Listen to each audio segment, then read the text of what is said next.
Christmas time is here. You finally found a nice tree, brought it into your home, and now you're ready to decorate. But first off, you should unclog your toilet because something smells really bad in your place. Oh, wait, could that be your new tree? Possibly. And there can be a couple of reasons for that. First, when you bring the tree home, it's cut down but still alive. That means it will try to seal the cut in its trunk with resin to heal itself. So if you just put it in the water, the tree won't absorb any. You'll end up with stagnant water in the bucket, and it won't take too long before it starts to stink. So, when you first bring your new Christmas tree in, take a sharp knife and refresh the cut so the tree can start drinking the water.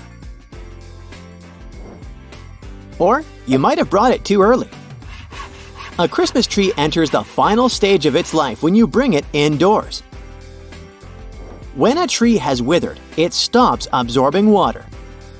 So, to keep it fresh for a longer time, it would be better to store it somewhere in a cold place, like a garage, or maybe even your garden for a while before you bring it inside.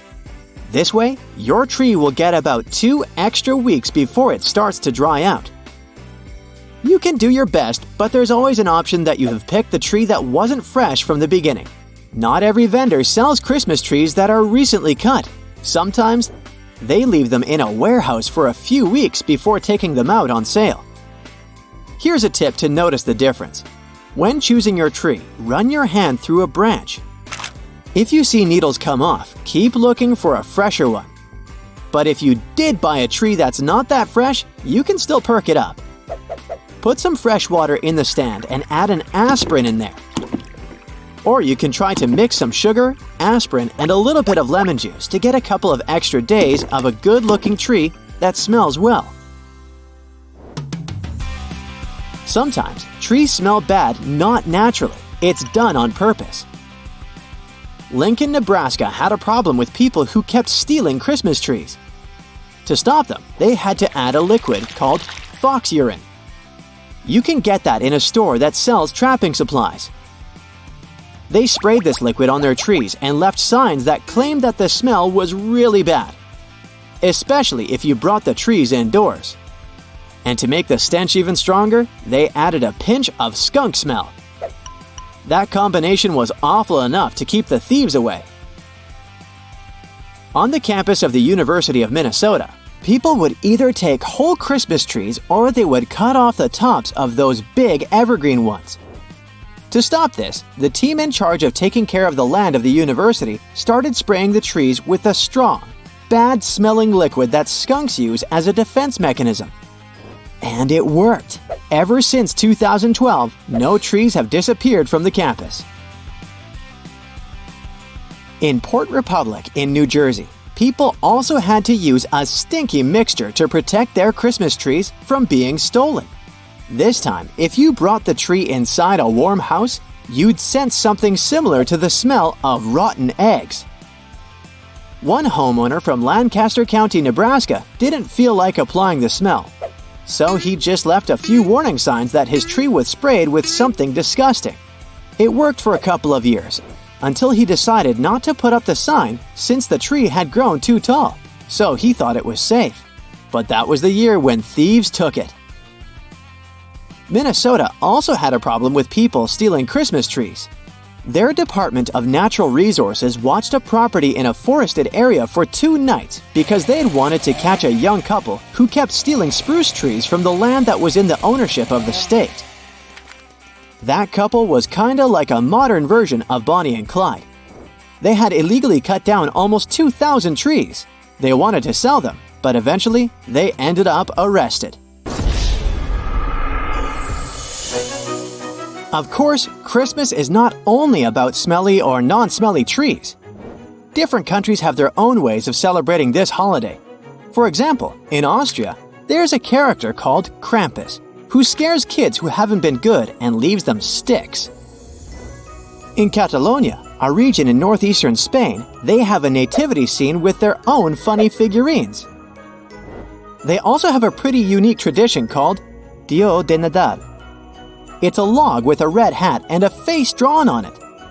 They treat it as a Christmas character, They feed the log bits of food and then hit it with a stick while singing a special song.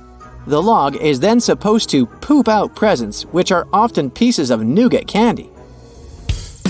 In Sweden, Christmas is not Christmas without Donald Duck. About 40% of Swedish people gather around their TVs on Christmas Eve to watch this popular cartoon. Ever since 1959, their main TV channel has been showing a special program called Donald Duck and His Friends Wish You a Merry Christmas. Back in the day, Sweden had only 2 TV channels, so this was the only time they could actually watch American and Disney cartoons. The tradition became so popular among people that many, during this program, used their phones less. There were even fewer emergency calls at that time. It's a tradition they really value, not something you can perhaps record and watch later. People are so into the show that they watch it in silence unless there's a funny scene, when they laugh, or when they want to share their favorite lines. Here's something that will warm your heart. J.R.R. Tolkien, the author of The Lord of the Rings, wrote letters to his kids every year where he presented as Father Christmas. These letters started off as simple Happy Christmas cards, but as time went by, they turned into more complex stories.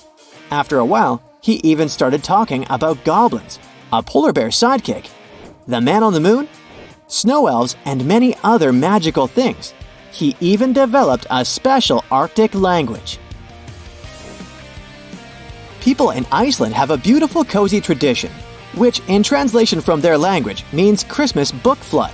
It started back in the 1940s when paper was in short supply, so many would exchange books as presents. This tradition has remained, which is why Icelanders, even today, love giving and receiving books for this time of year. Sometime around mid-November, every household gets a book catalog they can use to order gifts for their family and friends just in time. The main day for exchanging presents is Christmas Eve. They open gifts and later enjoy hot chocolate and reading their new books. Not all countries have a custom of opening Christmas gifts together on the same day. Some are shocked to hear that in certain countries, families open their presents on December 24th.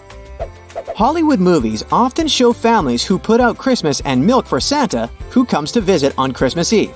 And the following day, they wake up and start ripping the paper off their presents. Sometimes in the movies, you can see people who exchange a single gift on Christmas Eve. The presents are usually festive pajamas, which they wear and sleep in on December 24th. This way, they kinda prepare for all the joys, excitement, and opening presents the next day. Japan has its own unique tradition. Instead of preparing a homemade meal for Christmas Day, they eat fried chicken from KFC. It's so popular that people have to make their KFC orders weeks in advance to make sure they'll get their food. The Kentucky for Christmas slogan started as a part of a marketing campaign back in 1974, and now, decades later, about 3.6 million Japanese people enjoy their fried chicken for Christmas. People in Norway pay only half their tax in November, so everyone has more money for Christmas.